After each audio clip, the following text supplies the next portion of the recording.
All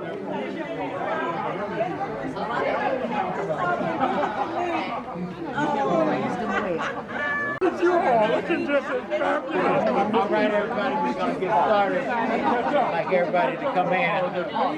Have some questions. You don't have no questions? You start it. When you do have a question, Trini, bring it out here. Appreciate it.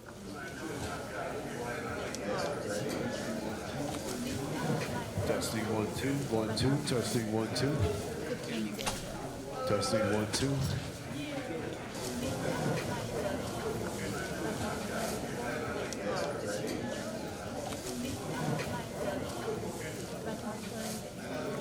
So in that regard, Attorney Rodger Wareham, believe it or not, went to Harvard. That doesn't make him bad, because he really turned out good. And I'm glad I met him, because in the late 1990s, the December 12th movement and the National Black United Front hooked up. And little did I know the December 12th movement had become a non-governmental organization with status in the United Nations. And Rodger Wareham became our tutor in how to work the politics of the United Nations Human Rights Center. And when it was announced that the UN World Conference against Racism would be held in Durban, South Africa, it was his organization and the leadership of the December 12th movement that hooked up with the National Black United Front and mobilized more than 400 African people to attend that historic conference. We still owe Rodger a lot of money, and Lionel, because following Durban, Rodger was a free lawyer for Deidre Farmer-Pellman's case on filing lawsuit against 20 U.S. corporations right here in Chicago, and he did that work for free.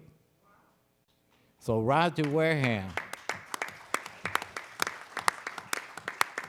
is a revolutionary lawyer, yes, who I'm proud to have been associated with and have been mentored by in the international component of the reparations movement, and I bring before you my friend and colleague, Attorney Rodger Wareham.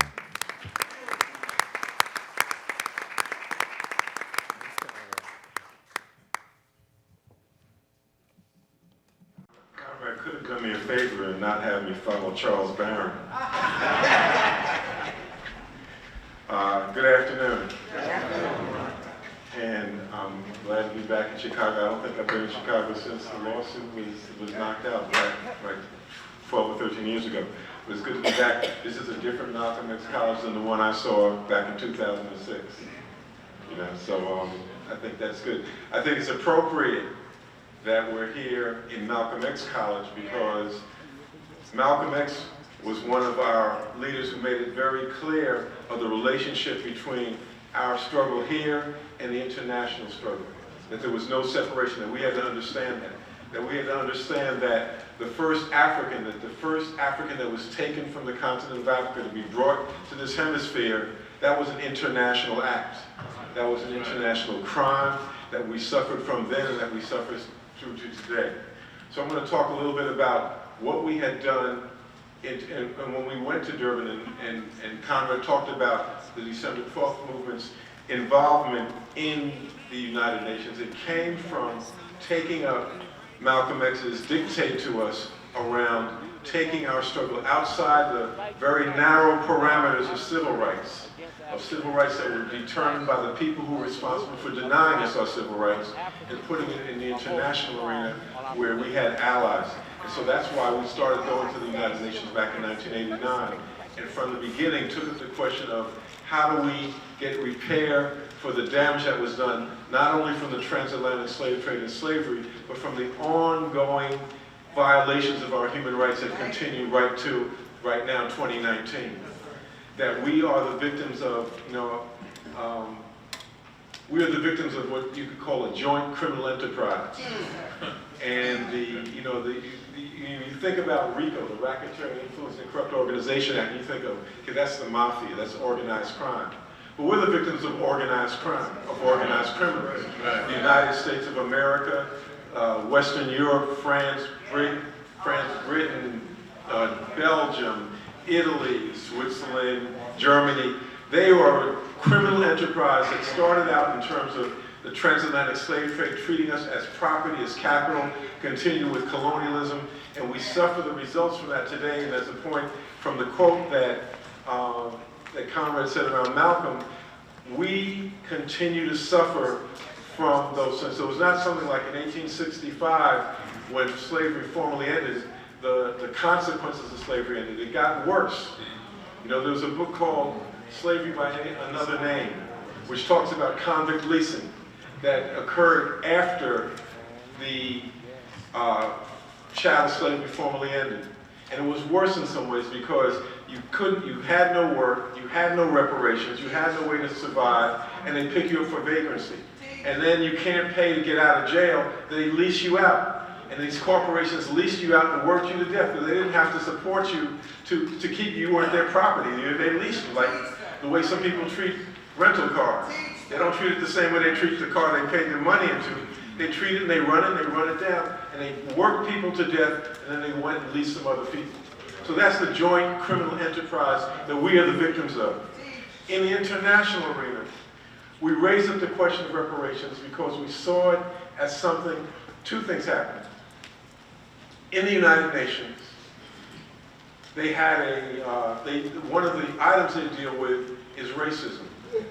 And when they had two world conferences against racism in the 70s and 80s, and at that point, they were focusing on South Africa and Rhodesia. Rhodesia had not freed itself to become Zimbabwe at that point, but that's what they focused on because who could not be against apartheid in Rhodesia and South Africa? Even the Western countries who were supporting them, at least when they got the United Nations, they were talking about, we can't support them. When Zimbabwe became free in 1980, when Nelson Mandela was released in 1990 and South Africa had its elections in 1994, the Western countries' position was, well, we no longer need to deal with racism. It's been settled. Because they knew once you got past South Africa and Rhodesia, it was coming straight at them in terms of the conditions of African people in their countries and in the countries that they had colonized, and actually to this day still neo-colonized. So when we took up the question of reparations, we understood that it was going to have severe international implications, and it was going to have a lot of resistance from the Western countries.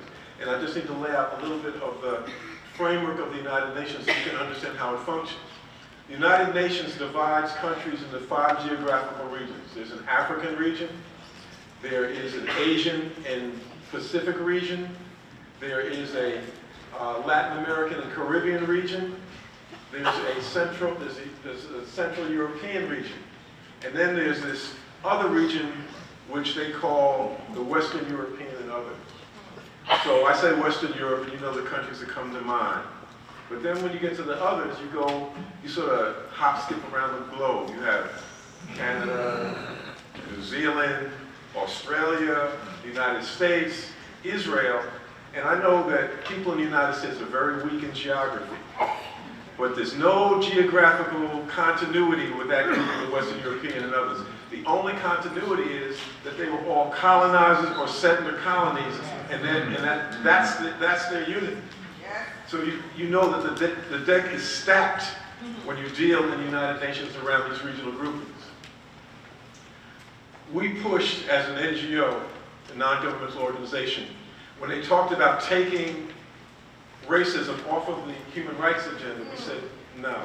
And we worked with the African countries and the Caribbean countries around so that wouldn't happen. We pushed for there to be a world conference against racism. And the Western European countries said no, they didn't want to, and the United States said they didn't want to have a world conference against racism because they knew where it was headed. So they finally, after a lot of pressure, they finally agreed to hold a world conference. And the difference around this world conference against racism and the previous ones was the first world conference was a world conference against racism. This world conference was against racism, racial discrimination, xenophobia, and related intolerance. So that's like everything in the world.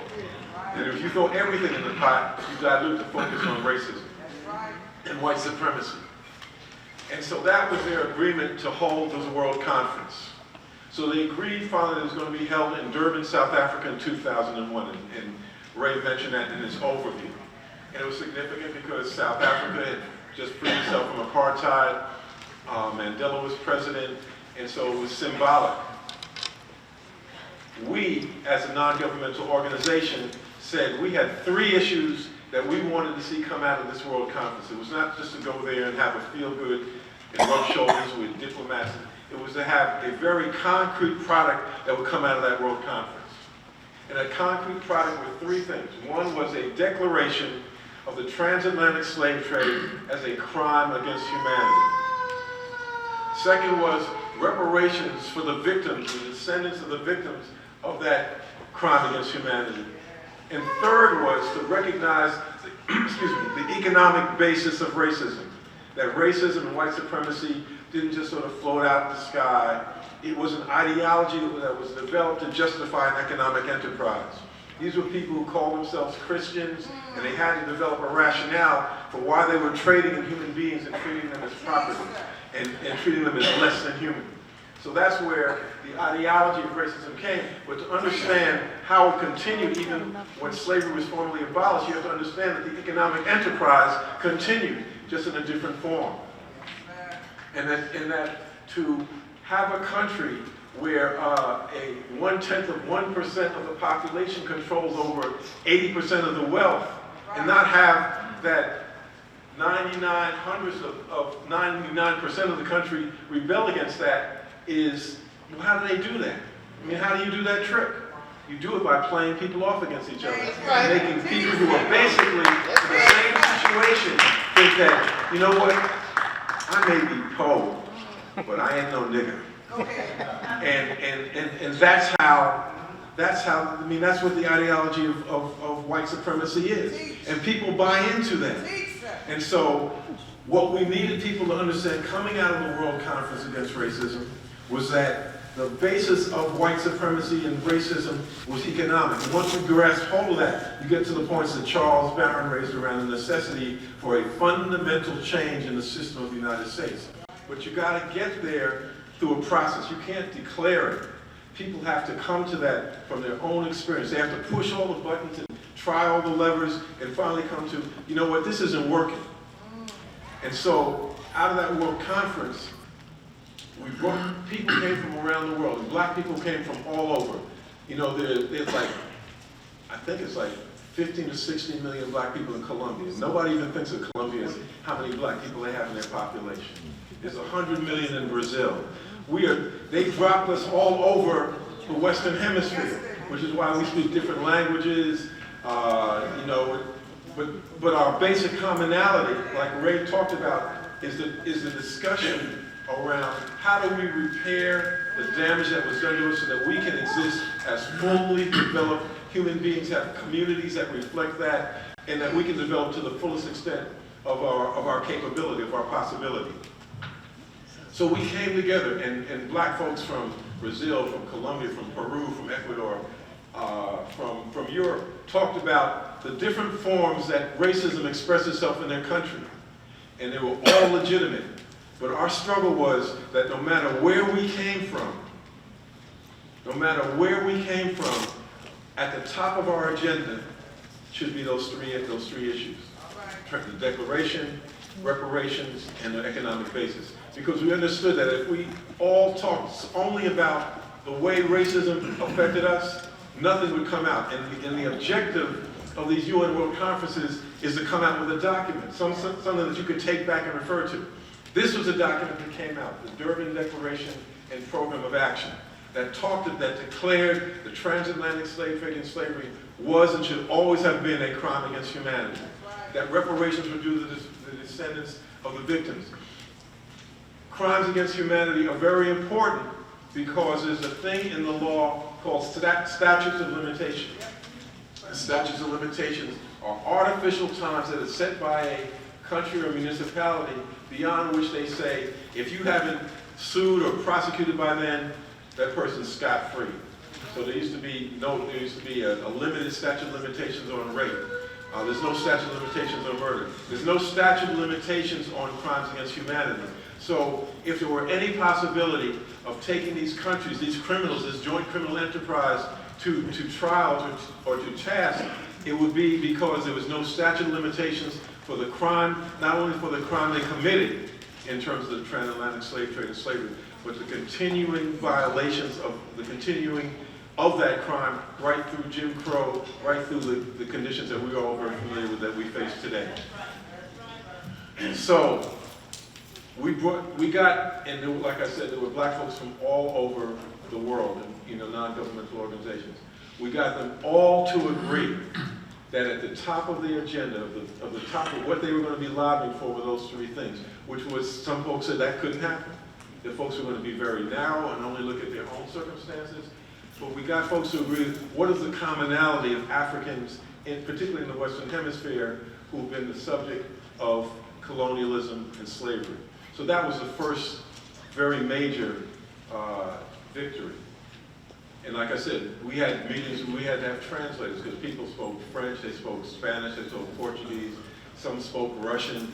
But we agreed on that.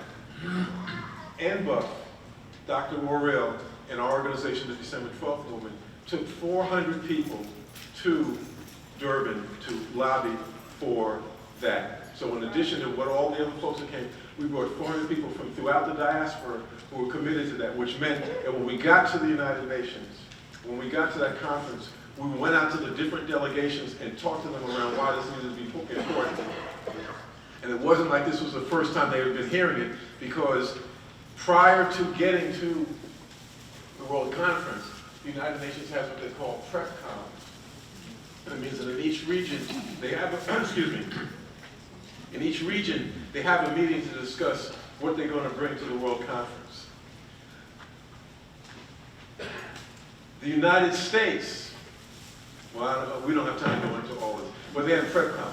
At the very first international PrepCon, which was in Geneva, Switzerland, the United States delegate, representative, got up and said, if there's going to be any discussion in this World Conference about reparations or compensation, the United States is pulling out. So they drew a line in the sand and said, if that's going to be in there, we're not going to participate. And what made it even worse was they had a black woman to front it for them. Because they can always find somebody. They can always find somebody. So the United States made it clear that they weren't going to participate in it. But when they got to the World Conference in Durban, they didn't have the nerve to say that, given that there was a lot of publicity and that they would have to go back to the United States and tell. It's one thing to say it in a room in Geneva, Switzerland, where nobody's hearing it. It's another thing to say it at a World Conference that's covered by world media and it's being back to the United States, and they have to go back and say that we didn't deal with this because we don't want to, and you remember the Secretary of State was Colin Powell. So they didn't want to do that. So what they did was, they said, we're withdrawing because this conference is anti-Semitic, it's anti-Israel, which was a lie. It was a lie. They tried to pull that in the beginning. The Palestinians who were participating, Ray referred to the Palestinians, said, we are not going to make Israel an issue because we know if we do, they're going to use that as an excuse not to deal with reparations for African people. So that was never an issue. That if you read this document, there's nothing in here that says anything negative about Israel, but that was an excuse that the United States used to withdraw from it, which is once their usual hypocrisy. So at the end of the conference, with the leadership of the African group of countries and the Caribbean group of countries and the African group of countries, particularly Zimbabwe, took the lead in pushing for what eventually came out. We had this. So we finally had the first international declaration of what we know to be a reality. That what was done to us and continue to be done to us was a crime against humanity for which we are due reparations. So we brought that back to the United States. As Ray said, or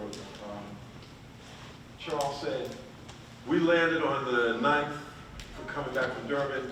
The attack on the World Trade Center happened on the 11th, which really disrupted the momentum that was building around reparations people were talking about. We brought the lawsuits, and we don't have time to get it maybe during the question. We brought the lawsuits against not only national but international corporations like Lloyd's of London, because they insured black folks. They didn't insure it for our benefit. We were proper. Like they insured the wheat, the iron, the cotton, the molasses. They insured us against lawsuits. The importance of Durban and the international stimulated the discussion around reparations in the United States. So much so that you had states like California passing legislation that forced companies that did business with them to disclose their ties to slavery. J.P. Morgan Chase, one of its predecessor banks, had I forget how many thousands of slaves as collateral because somebody defaulted on a loan. So you know after you default on the loan, they claim the property. The property was us. And so they try to get out of it by saying they're going to give a little scholarship. And then somebody says scholarship is not reparations. Reparations is about repair. It's about repairing the damage that was done. It cannot simply be reduced to money. It's about repair. And it's something that's collective. I'm going to just finish by talking about also international that came out of it was in 2013 the Caribbean nations they came together to form a reparations commission that was mentioned that is trying to get reparations from the UK, I think France, Scotland, but that's all a reflection of what's going on and the importance. I think what I want to leave people with that we have to understand the importance of the connection between what goes on nationally and internationally. That's why I said the first African that was taken, that was an international act. It was an international act. Because if we don't understand that, some of you, like me, are old enough to remember Vietnam. And one of the things that was very important in terms of the struggle around Vietnam was the struggle that the Vietnamese waged internationally to get support for the U.S. to pull out of Vietnam.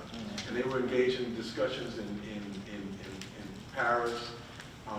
They understood that connection. That when you're waging a struggle nationally, you have to have international pressure because and what the UN does not resolve your problems. The UN creates a platform where it can be aired out and people from around the world can see it and hear it. And they also can bring pressure for what it is that you're trying to do. So you had 2013, you had the CARICOM. One of the things that came out of the World Conference Against Racism was a working group of experts on people of African descent. And that working group came here in 2015. They were here in Chicago as well. They went around the country. And their report came out and said that Africans in the United States are due reparations. That's right. There's a special rapporteur on racism that came out of another World Conference. And she came and she just wrote a report that she submitted to the General Assembly on the responsibility of countries to fulfill their debt on reparations.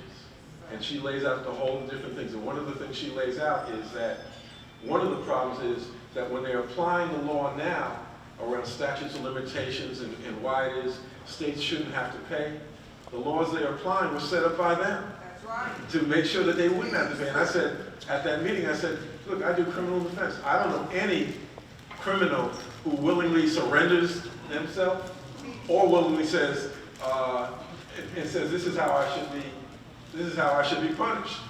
So it's got to be taken to another level. So domestically, we've got to be in the streets. We've got to push our elected officials, and I think it's really good that this brother's here because he said he wanted to learn. I think that's a very sincere approach. A lot of the politicians who are running for president, they're doing it because they think it's going to be a way to get black votes, which is different than having what we're having here today. So we got to be real clear and politically sophisticated around what it is when we take advantage of those opportunities. Right.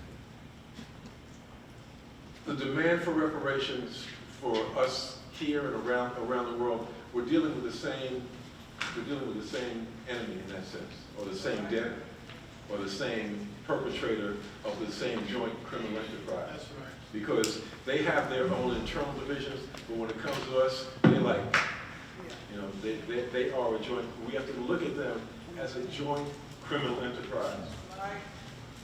when I was at this last meeting, I said to the Special Rapporteur on Racism, I said, you are an independent expert. You're making these recommendations. It's very clear that there's no doubt that we do reparations, that black folks around the world do reparations. The question is, what are you going to do about it? Yes. I said, you are an independent expert. You should, in your recommendations, you should say to the General Assembly that they need to take the United States, they need to take Britain, they need to take France, they need to take Germany to the Security Council because they're violating international peace. You need to take them to the International Criminal Court because they committed a continuing crime. You need to take them to the International Court of Justice. All the mechanisms that the United Nations has set up to deal with disputes and crimes, they need to be taken to that because they are criminals. The theme that we took to Durban, the theme that we took to the Millions for Reparations March in 2002 was very simple. It was, they stole us, they sold us, they owe us. Reparations now. Thank you.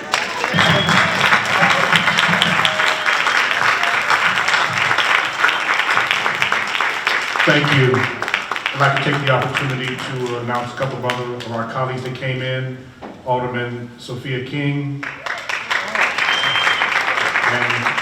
and Alderman Pat Dow.